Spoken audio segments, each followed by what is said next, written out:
नमस्ते दोस्तों, मैं हूं आपका फिज़िक्स बडी और स्वागत करता हूं मॉडर्न फिज़िक्स के इस रोमांचक सफ़र में। आज से हम इलेक्ट्रोमैग्नेटिक रेडिएशन के पार्टिकल नेचर के रहस्य को जानने की कोशिश करेंगे।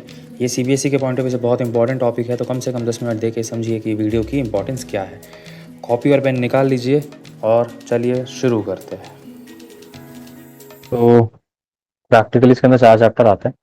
सेमीकंडक्टर्स भी इसी के अंदर आता है, इसी की एक्सटेंशन है सेमीकंडक्टर काफ़ी हद तक। तो इस चैप्टर के अंदर बेसिकली जो हमने रेडिएशन पढ़ी थी अभी तक, इलेक्ट्रोमैग्नेटिक रेडिएशन, उस इलेक्ट्रोमैग्नेटिक रेडिएशन के डुअल नेचर की हम बात करते हैं। इलेक्ट्रोमैग्नेटिक रेडिएशन कह लो या फिर नॉर्मल रेडिएशन कह लो, यहाँ पे हम उसके डुअल नेचर की बात करते हैं। डुअल नेचर का मतलब particle like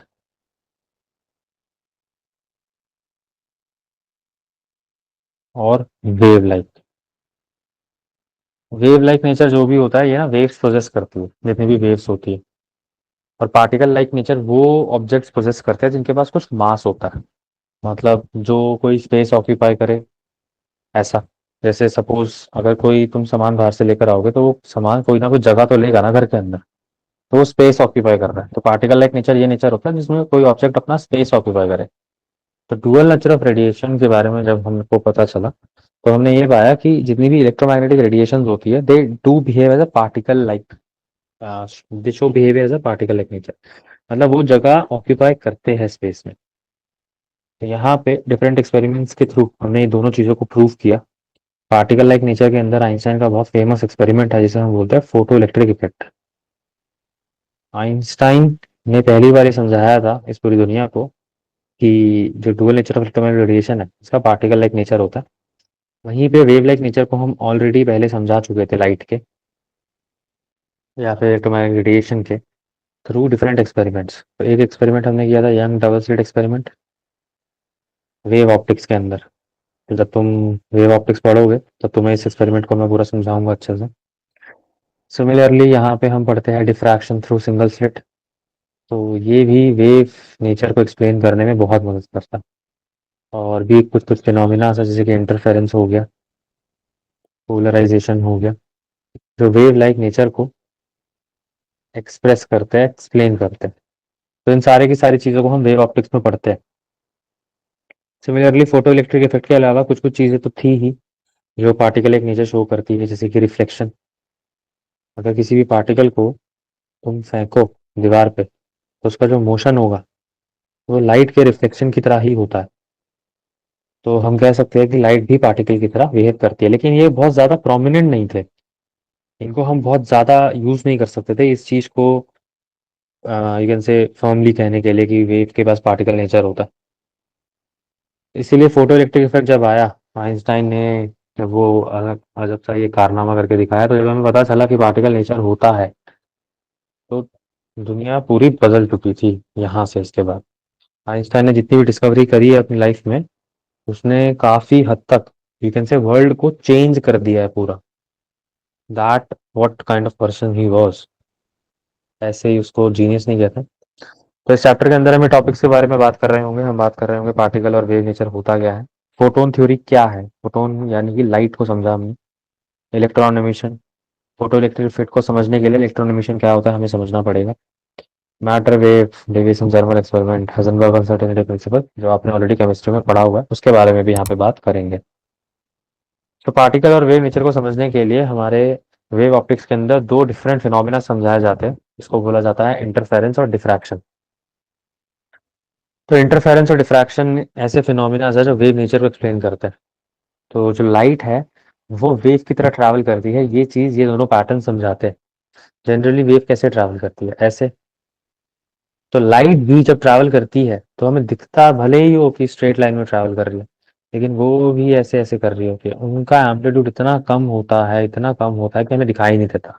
it appears to be a straight line. इसीलिए जो वैल्यूज है ना वो नेगेटिव में होती है वेवलेंथ की, किसी भी लाइट के नेचर के लिए। 11th में पढ़ी थी ना सारी की सारी wavelength, frequency, electromagnetic radiation, electromagnetic spectrum की। तो वो वेव नेचर को ही रिप्रेजेंट कर रही थी क्योंकि उनके पास वो सारी चीजें थी। तो इंटरफेरेंस और डिफ्रैक्शन क्या होता है, इसे तुम वेव ऑप्टिक्स में जानोगे। सिमिलरली एक और एग्जांपल है यहाँ पे, जिसके अंदर हम लाइट के वेव नेचर को एक्सप्लेन कर रहे हैं। तो लाइट का वेव नेचर यहाँ पे एक्सप्लेन किया जा रहा है दो लाइट बीम्स के द्वारा। अगर मैं दो लाइट बीम्स एक साथ मार देता हूँ तो बिना एक दूसरे के पाथ को अफेक्ट करे ये दोनों एक दूसरे को क्रॉस कर लेती है, और ये कारनामा सिर्फ वेव्स ही कर सकती है। ये चीज हमें यहाँ पे समझ आया। तो तुम यहाँ पे इस चीज को पढ़ के समझ सकते हो आसानी से, जो भी मैंने कहा। स्कैटरिंग करने की बजाय दोनों लाइट बीम एक दूसरे को क्रॉस कर लेती है बिना इंटरप्शन के, और यहाँ पे फिर से वेव नेचर ऑफ लाइट जो है वो एक्सप्लेन हो जाता है। तो वेव नेचर को तो हमें पता ही था कि इलेक्ट्रोमैग्नेटिक रेडिएशन का वेव नेचर होता है। ये सब बातें तो हमें पहले से ही पता थी, आइंस्टाइन के फोटो इलेक्ट्रिक इफेक्ट करने से पहले। लेकिन लाइट के पास पार्टिकल नेचर होता है, ये बहुत यूनिक बात थी। तुम सोचो जो लाइट ट्रैवल कर रही है इसके पास पार्टिकल नेचर है, मतलब ये भी पार्टिकल की तरह बिहेव करती है जिस तरीके से हमारी बॉल करती है। काफी चौंका देने वाली चीज थी। तो थोड़ा सा बात करते हैं इस फोटो इलेक्ट्रिक इफेक्ट के बारे में, जो कि होता क्या है। तो जैसा कि मैंने बताया, ये पार्टिकल नेचर को एक्सप्लेन करने के लिए दिया गया था। तो एग्जैक्टली यहाँ पे होता क्या है उसको मैं तुम्हें समझा देता हूँ, टेक्निकलिटी में बाद में जाएंगे। तो सपोज मेरे पास एक मेटल सरफेस है, एक मेटल प्लेट है,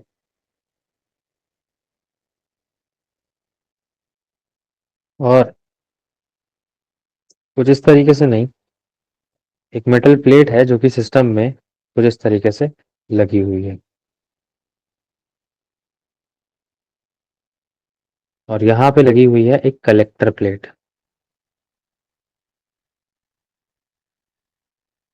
ये वाला कनेक्टेड है बैटरी से, यहाँ पे हमने स्विच लगा रखा है। सिमिलरली इस पूरे के पूरे सिस्टम को हमने किसमें डाल दिया, एक वैक्यूम चैम्बर में डाल दिया। और इस वैक्यूम चैम्बर का जो टॉप था ना उसको ओपन रखा, पूरा का पूरा नहीं, बस इतना कि इसमें से इलेक्ट्रोमैग्नेटिक वेव एंटर कर जाए। इलेक्ट्रोमैग्नेटिक वेव कह लो या फिर सनलाइट कह लो। ये क्या है हमारा, ये हमारा मेटल प्लेट है, सबसे इम्पोर्टेंट एलिमेंट है ये इस पूरे के पूरे एक्सपेरिमेंट का। सारे के सारे रिजल्ट इस मेटल प्लेट पे ही डिपेंड करते हैं। तो हमने क्या देखा, जैसे ही मैंने सर्किट का स्विच क्लोज किया तो अभी सिस्टम के अंदर करंट फ्लो करेगा, आइडियली करना चाहिए। वो करंट यहाँ पहुंचेगा, लेकिन बीच में इतना गैप होने की वजह से हमको क्लियरली पता था कि ये करंट यहाँ तक नहीं आएगा। लेकिन आइंस्टाइन ने ये चीज करके दिखा दी। कैसे? आइंस्टाइन ने कोई सोर्स लिया इलेक्ट्रोमैग्नेटिक रेडिएशन का, वेव का, लाइट का, और जैसे ही ये लाइट एनर्जी सोर्स पे गिरी, इस मेटल प्लेट पे गिरी, इसमें से इलेक्ट्रॉन्स निकलना चालू हुए, और वो इलेक्ट्रॉन्स फ्लो करने लग गए। इलेक्ट्रॉन्स नहीं बोलना चाहिए, प्रोटॉन्स फ्लो करने लग गए। और यहाँ पे हमने देखा करंट फ्लो कर रहा है। तो ये बहुत ही यूनिक चीज थी। कैसे होता है, क्यों होता है, वो टेक्निकलिटी हम बाद में समझेंगे, अभी एक्सपेरिमेंट समझते हैं। तो सिंपल सा समझने का मतलब क्या है, एक सिंपल सा यहाँ पे क्या लॉजिक हुआ कि जो फोटॉन्स इस पे गिर रहे थे, ये फोटॉन्स को एक तरीके से तुम कह लो सरफेस पे जगह चाहिए थी, और ये जो जगह है किसने ऑक्यूपाई कर रखी है, इन्हीं प्रोटॉन्स और इलेक्ट्रॉन्स ने। तो जैसे ही वो फोटोन यहाँ पे गिरता है, इलेक्ट्रॉन वो सारी की सारी एनर्जी एब्जॉर्ब कर लेता है उस फोटोन की, और यहाँ से भाग जाता है, इस मेटल प्लेट को छोड़ देता है। और इन्हीं इलेक्ट्रॉन्स को, प्रोटॉन्स को हम फ्री इलेक्ट्रॉन्स बोलते हैं, जो भाग जाते हैं, जिसकी वजह से फोटॉन्स अपना स्पेस ऑक्यूपाई कर लेते हैं, इलेक्ट्रॉन वो स्पेस फ्री कर देते हैं, और करंट हमें सिस्टम में फ्लो होता हुआ नजर आता है। तो यही चीज प्रूव करती है कि लाइट के पास पार्टिकल नेचर भी है। ये बहुत रेवोल्यूशनरी एक्सपेरिमेंट था, जिसने दुनिया को काफी हद तक बदल के रख दिया। अगर ये नहीं होता तो आज सोलर पैनल्स नहीं होते। इन्होंने ही समझाया हमें कि हम कैसे करंट बना सकते हैं एक मेटल की प्लेट से। बस हमें सही अमाउंट की लाइट चाहिए, और वो सनलाइट में सारे थे, वो सारे के सारे फैक्टर्स। तो एक नया फॉर्म ऑफ एनर्जी इस धरती को दिया आइंस्टाइन ने। ये बहुत रेवोल्यूशनराइजिंग था। तो ये इसकी इम्पोर्टेंस है इस एक्सपेरिमेंट की। तो थोड़ा सा डिटेल में बात करते हैं फोटॉन्स क्या होते हैं। तो फोटॉन्स को एक्सप्लेन करने के लिए मैक्स प्लैंक ने क्वांटम थ्योरी दी थी लाइट की, जो तुम केमिस्ट्री में ऑलरेडी पढ़कर आए हो क्लास 9th में। केमिस्ट्री के अंदर हमने एटम्स के बहुत सारे वो पढ़े थे और मॉडल। सबसे पहले आया थॉमसन, रदरफोर्ड, उसके बाद नील बोर, और उसके बाद आया था quantum mechanical model. Quantum mechanical model के साथ साथ क्वांटम थ्योरी भी आई थी लाइट की। तो क्वांटम थ्योरी ऑफ लाइट जो है वो पार्टिकल नेचर को एक्सप्लेन करती है। वो ये कहती है कि जितने भी इलेक्ट्रोमैग्नेटिक रेडिएशन है ये क्वांटाइज्ड है वेव पैकेट्स की फॉर्म में, जिनको हम क्वांटा बोलते हैं। In case of light the quantum theory of energy is called as photon. तो लाइट के केस में हम इसी एनर्जी को फोटोन्स बोल देते हैं बस। याद आया, ये सब पढ़ा था तुमने? Yes sir. Photons has definite energy and momentum. ये बहुत इंपॉर्टेंट पॉइंट है। फोटोन्स की प्रॉपर्टी क्या है? Photons always travels with the speed of light, जितना लाइट ऑफ स्पीड होता है, 3 × 10⁸ फोटोन्स की जो एनर्जी है, इस एनर्जी का रिलेशन भी तुमने ऑलरेडी पढ़ा है केमिस्ट्री में। प्लैंक्स कांस्टेंट की वैल्यू दी हुई है यहाँ पे दो अलग अलग यूनिट्स में, और speed of light. Similarly electron volts में अगर एनर्जी निकालनी है तो यहाँ तो जूल्स में निकलेगी, लेकिन अगर इलेक्ट्रॉन वोल्ट्स में निकालनी है तो हम ये रिलेशन यूज कर सकते हैं। तो डिपेंडिंग अपॉन द क्वेश्चन हम रिलेशन यूज कर रहे होंगे, but majorly prominently will be using this. ज्यादातर हम इसी को यूज कर रहे होंगे। सर जो फोटो इलेक्ट्रिक इफेक्ट है उसमें वो नहीं पढ़ा था कि अल्फा पार्टिकल्स देखने के लिए भी हम करते हैं, उसके लिए तो था ना? अल्फा पार्टिकल्स देखने के लिए मतलब? कुछ तो था, मुझे सही से नहीं याद, 10th का ही टॉपिक था कुछ। बहुत 10th बढ़िया, में भी 11th था में पढ़ा है तुमने और फोटो इलेक्ट्रिक 11th, इफेक्ट। नहीं 10th में भी था थोड़ा सा, वो तो पहले पढ़ा कहाँ था पे? कहाँ पे रिलेटेड। पढ़ा था? कहाँ पे पढ़ा था? ट्यूशन में ही पढ़ा था मैंने थोड़ा बहुत। सर बता रहे थे उसके बारे में, तो थोड़ा बहुत पता था उसके बारे में पहले से ही। तो वो वही था ना कि अल्फा पार्टिकल्स के लिए कुछ होता था, मतलब चेक करने के लिए कि इसमें अल्फा पार्टिकल्स है कि नहीं है। नहीं, बिल्कुल भी नहीं होता था ये। सर कुछ तो था कि वो लेते थे, बहुत सेम सेम से एक्सपेरिमेंट है फिर, जिसमें हम अल्फा गोल्ड बॉल लेते पार्टिकल थे। स्कैटरिंग एक्सपेरिमेंट रदरफोर्ड ने किया था। वो हाँ। एटम के स्ट्रक्चर को देने के लिए किया गया था। फोटो इलेक्ट्रिक अच्छा। इफेक्ट आइंस्टाइन ने किया है, जो नेचर बताता है फोटोन्स का पार्टिकल लाइक। सिंपल सा ऐसा इमेजिन करो, एक बॉक्स है, उस बॉक्स में 10 बॉल्स रखी है। अगर तुम उसमें से एक बॉल निकालोगे तो उसमें 10 की ही जगह है। अगर तुम उसमें एक बॉल और डालें तो एक बॉल निकालनी पड़ेगी ना। तो यही पार्टिकल नेचर है कि एक ऑब्जेक्ट अगर आता है तो दूसरे ऑब्जेक्ट को हटना पड़ता है। तो फोटॉन्स जब उस मेटल प्लेट पे फॉल करते हैं तो वो अपनी जगह बनाने के लिए वहां पे जो पहले से प्रेजेंट इलेक्ट्रॉन है उनको मजबूरन वहां से हटाते हैं।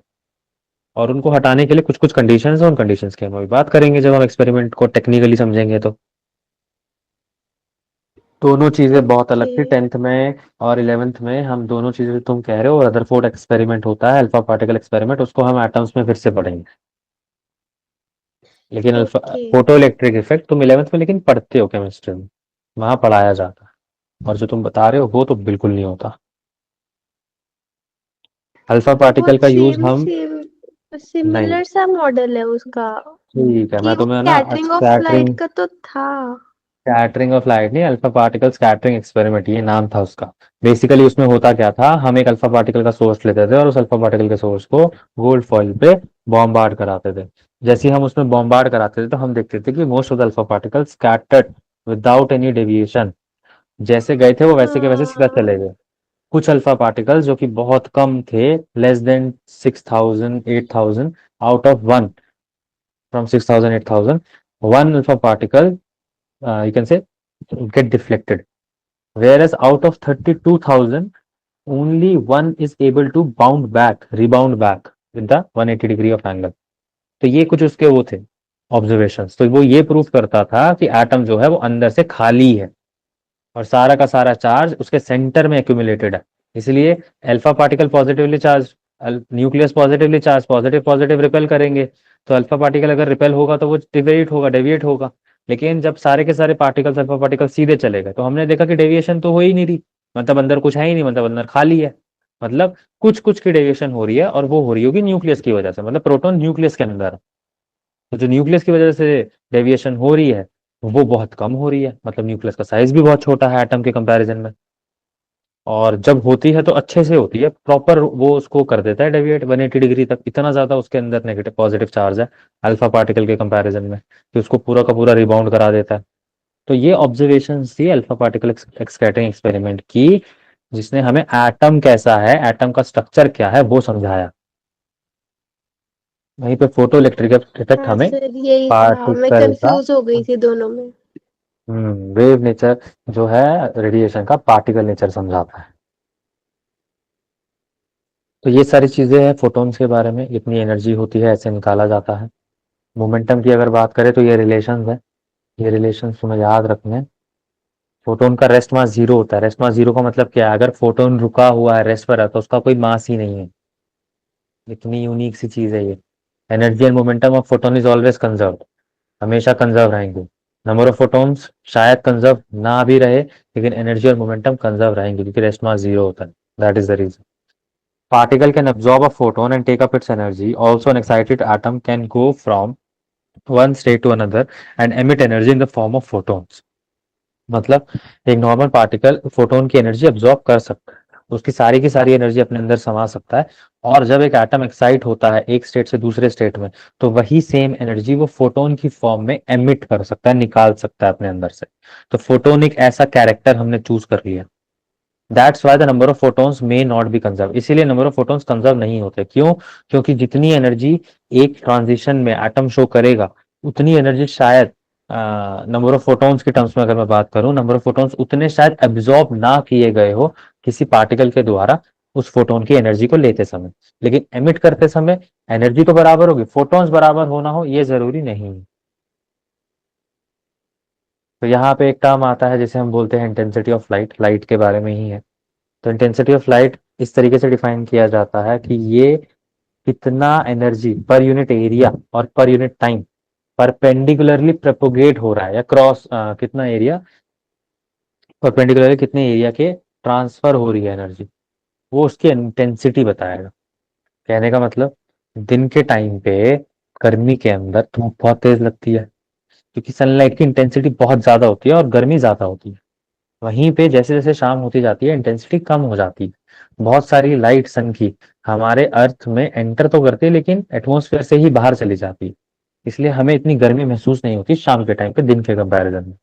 तो क्योंकि इंटेंसिटी अलग है। तो इंटेंसिटी को हम इस तरीके से डिफाइन करते हैं कि कितना एनर्जी यूनिट एरिया के थ्रू क्रॉस कर रहा है परपेंडिकुलरली। जैसा कहने का मतलब, दिन के टाइम पे लेट्स से सन यहाँ आ गया, तो सन की लाइट ऐसे जाएगी, स्ट्रेट लाइन में ट्रैवल करती है लाइट, क्योंकि अर्थ का एटमॉस्फेयर ऐसे है।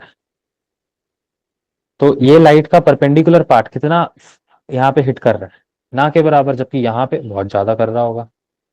क्यों? क्योंकि यहाँ जो सनलाइट पास कर रही है वो यूनिट एरिया के परपेंडिकुलर है, और जबकि यहाँ पे पैरेलल है एरिया के लाइट।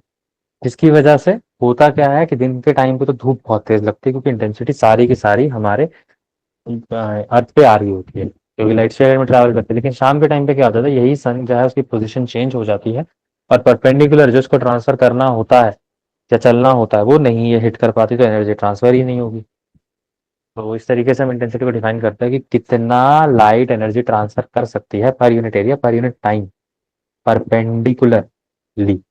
तो दिन के टाइम पे ज्यादा और शाम के टाइम पे कम, इसीलिए दिन में गर्मी ज्यादा शाम में कम। इंटेंसिटी ऑफ लाइट हमेशा फोटोन्स कितने हैं उससे एसोसिएटेड रहती है। तो इंटेंसिटी तभी ज्यादा होगी जब नंबर ऑफ फोटॉन्स ज्यादा होंगे, keeping energy of photons constant. तो यहाँ पे हम ये चीज लिख देते हैं, intensity of light is associated with number of photons, intensity increases if number of photons increases, तो ये एक कैरेक्टर है फोटॉन्स के बारे में जो हमें जानना है।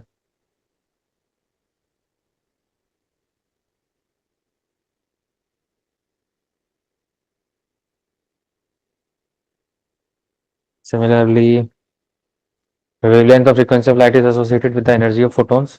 Frequency increases, wavelength decreases, energy of photon increases. अगर किसी भी लाइट की फ्रीक्वेंसी या वेवलेंथ है तो एनर्जी कंप्लीटली उससे रिलेटेड होगी। क्यों? अगर फ्रीक्वेंसी ज्यादा होगी, अगर फ्रीक्वेंसी ज्यादा होगी तो वेवलेंथ ऑटोमेटिकली कम हो जाएगी। फ्रीक्वेंसी का मतलब क्या होता है? फ्रीक्वेंसी का मतलब होता है एक सेकंड में कितनी बार लाइट ऐसे जा रही है। तो अगर ये फ्रीक्वेंसी ज्यादा है, एक सेकंड में लाइट कितनी बार कितनी वेव्स बनाई, अगर ये ज्यादा है तो वेवलेंथ मतलब एक वेव का डिस्टेंस ये ऑटोमेटिकली कम हो जाएगा। फ्रीक्वेंसी बढ़ी, ये वेवलेंथ ऑटोमेटिकली कम हो गई। यही यहाँ पे लिखा है। अगर फ्रीक्वेंसी बढ़ेगी तो वेवलेंथ कम हो जाएगी, तो एनर्जी ऑफ फोटोन ऑटोमेटिकली बढ़ जाएगी। क्यों? क्योंकि एनर्जी क्या होता है? एनर्जी होता है एच न्यू। जितनी ज्यादा फ्रीक्वेंसी उतनी ज्यादा एनर्जी। तो इंटेंसिटी ऑफ लाइट इसीलिए बहुत ज्यादा मैटर करती है जब हम लाइट की एनर्जी के बारे में बात कर रहे होते हैं, क्योंकि कितना एनर्जी परपेंडिकुलरली आएगा उतना एनर्जी ही ट्रांसफर होगा, वरना सारा का सारा चले जाएगा। क्लियर हुआ ये वाला पार्ट? Yes sir. तो यहाँ पे एक टर्म आता है जिसे हम बोलते हैं photon count. The number of photons emitted पर सेकंड बाय द सोर्स, इसको फोटोन काउंट बोलते हैं जनरली। पावर को पी से डिनोट करते हैं और वेवलेंथ को लैम्डा से, फोटोन के लिए। एनर्जी एक सिंगल फोटोन की इसके बराबर होगी। अगर एन फोटोन्स की एनर्जी निकालेंगे तो n h c by lambda हो जाएगा। सिंपल सा याद रखो, एनर्जी होता है एच न्यू के और फ्रीक्वेंसी होता है सी बाय लैम्डा।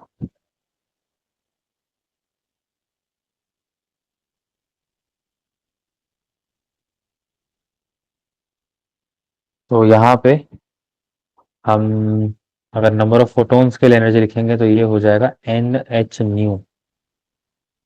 न्यू की जगह हम लिख सकते हैं सी बाय लेमडा। तो यही यहाँ पे लिखा हुआ है,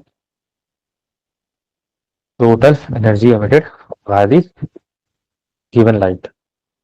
फोटोन काउंट इस तरीके से निकाल सकते हैं, नंबर ऑफ फोटोन्स कितने होंगे। अगर हमें वो निकालने का मन है तो हम वो भी निकाल सकते हैं। फिर यहाँ पे एक टर्म आती है फोटोन फ्लक्स। अब ये जितनी भी चीजें हमने पिछले 5-10 मिनट में की है, these are not that much important, लेकिन अगर तुम टेक्निकलिटी समझो इस चैप्टर की तो ये चीजें समझ आ जाएंगी, कोई दिक्कत नहीं होगी, क्योंकि हम ये सारी टर्म्स ऑलरेडी पढ़ चुके हैं। बस अब हमने हमारा जो एलिमेंट है उसको इलेक्ट्रॉन प्रोटॉन की जगह फोटोन कर दिया है। अभी आज से पहले हम जितने भी वो पार्टिकल्स की बात कर रहे थे वो थे इलेक्ट्रॉन या प्रोटॉन, चार्ज पार्टिकल थे बेसिकली।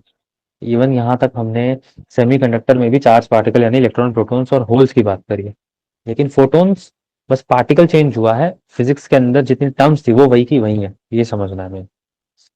तो n p by p lambda by h c हो सकता है, हमें पता। अगर एरिया ए मान ले हम किसी भी सरफेस का और फोटोन परपेंडिकुलरली आ रहे हैं, तो जो फ्लक्स होगा वो दिया जाएगा number of photons by area. Generally क्या होता था? Field into area, electric field into area, magnetic field into area. लेकिन यहाँ पे फोटोन फ्लक्स क्या है?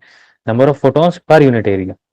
क्योंकि हमें चाहिए जितने ज्यादा number of photons per unit area, जितने ज्यादा फोटोन एक यूनिट एरिया को हिट करेंगे उतने ज्यादा इलेक्ट्रॉन बाहर निकलेंगे, और जितने ज्यादा इलेक्ट्रॉन बाहर निकलेंगे उतना इलेक्ट्रिसिटी हम बना पाएंगे, एनर्जी बना पाएंगे।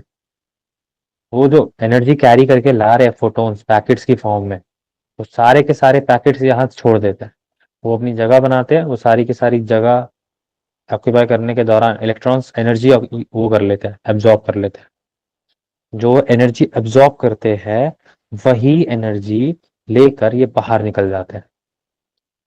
तो हमें क्या चाहिए? ज्यादा से ज्यादा इलेक्ट्रॉन बाहर निकले। तो फ्लक्स को हमने कैसे डिफाइन करा? Number of electrons per unit area, कि कितने एरिया से कितने नंबर ऑफ इलेक्ट्रॉन बाहर निकल रहे हैं। Again that is for your knowledge only, बहुत रेयरली तुम शायद इस टर्म को वापस दोबारा कभी सुनो। तो पी को हम पावर के लिए यूज करते हैं।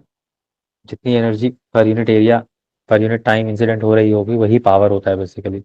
हमने क्या पढ़ा था पावर क्लास 11th में? dw/dt होता है, एवरेज पावर लिखेंगे तो w/t हो जाएगा। अगर वर्क डन की बात कर रहे हैं तो हमें पता है वर्क डन ही अल्टीमेटली एनर्जी की फॉर्म में स्टोर होता है, तो पावर को मैं E/T लिख सकता हूँ। तो यहाँ पे यही चीज बोली कि वी कैन राइट पावर को E/T।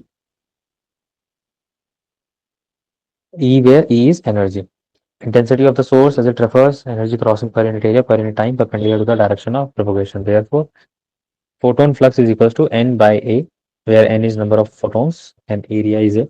So we have already found out the value of number of photons by P lambda by hc. So P lambda by AHC. तो अगर हमें फाई लिखना है तो फाई को क्या लिखेंगे हम फिर? P by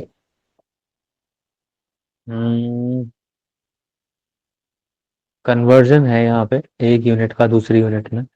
एनर्जी के बारे में अभी हमने बात करी कि ये क्या होता है, P/A। तो we just substitute the value of power which is supposed to be A times energy, sorry, intensity. So कितना एनर्जी एमिट होगा per unit area, that was intensity. So we can write P/A as I, whereas lambda by hc is E.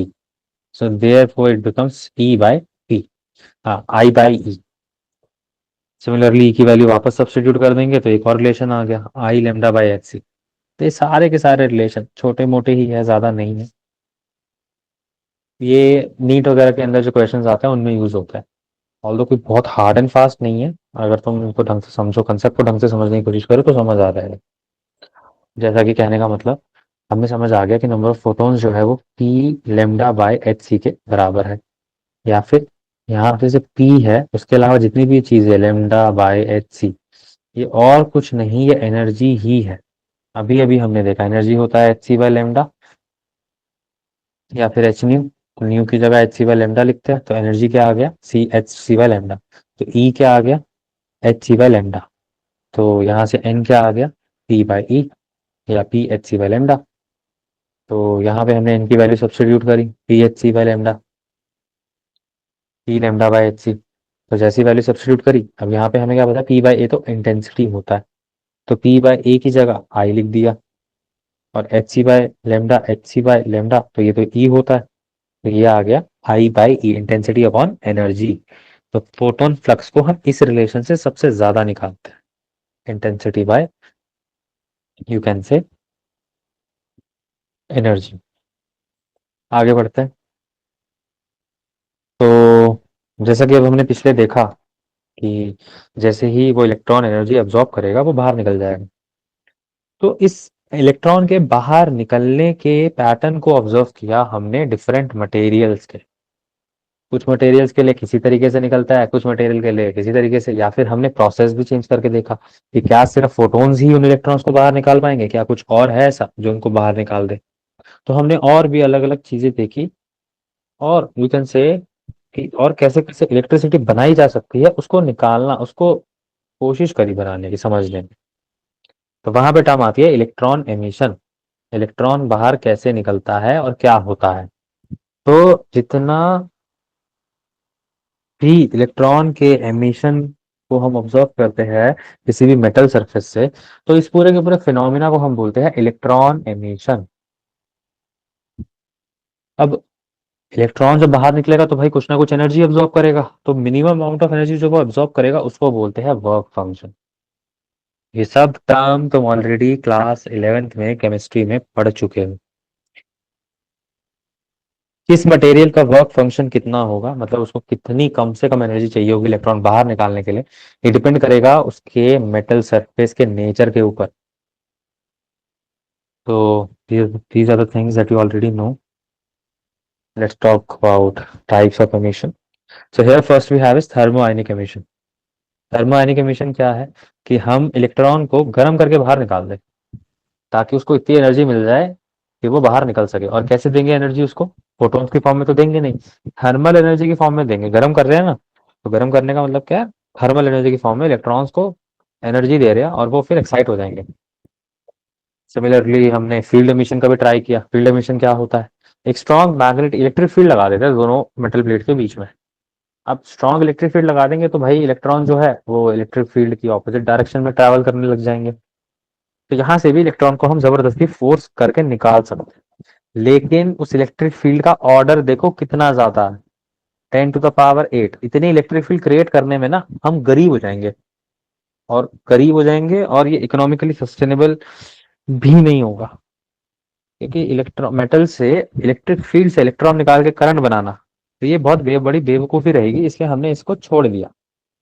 तरीका ये भी है। फिर आता है photo electric emission. तो फोटो इलेक्ट्रिक एमिशन सबसे अच्छा और सबसे आसान तरीका, बस लाइट को डालो, मेटल चूज करो, कौन से मेटल पर इलेक्ट्रॉन आसानी से निकल जाएगा कम से कम एनर्जी में भी, और लाइट उस पर गिरा दो। और लाइट कहाँ है, लाइट तो हमारे पास भर भर के है, सनलाइट तो भर भर के है हमारे पास, जहां चाहे वहां लगा सकते हैं इसको। तो यहाँ पे होता क्या है कि लाइट जो भी कोई सुटेबल फ्रीक्वेंसी की हो, जैसे ही हम इसको मेटल सरफेस पे डाले, इल्यूमिनेट करें, तो फ्री इलेक्ट्रॉन्स अपने आप उसमें से एमिट होना स्टार्ट हो। और ये लाइट पार्टिकल्स, जिनको हम फोटोन्स बोलते हैं, ये इलेक्ट्रॉन्स को इजीली बाहर निकाल देंगे मेटल सरफेस से। और जो इलेक्ट्रॉन बाहर निकलेंगे ना, उन इलेक्ट्रॉन को हमने नाम दिया फोटो इलेक्ट्रॉन्स, क्योंकि वो इलेक्ट्रॉन्स है जो लाइट की वजह से बाहर निकले हैं। तो फोटो इलेक्ट्रिक एमिशन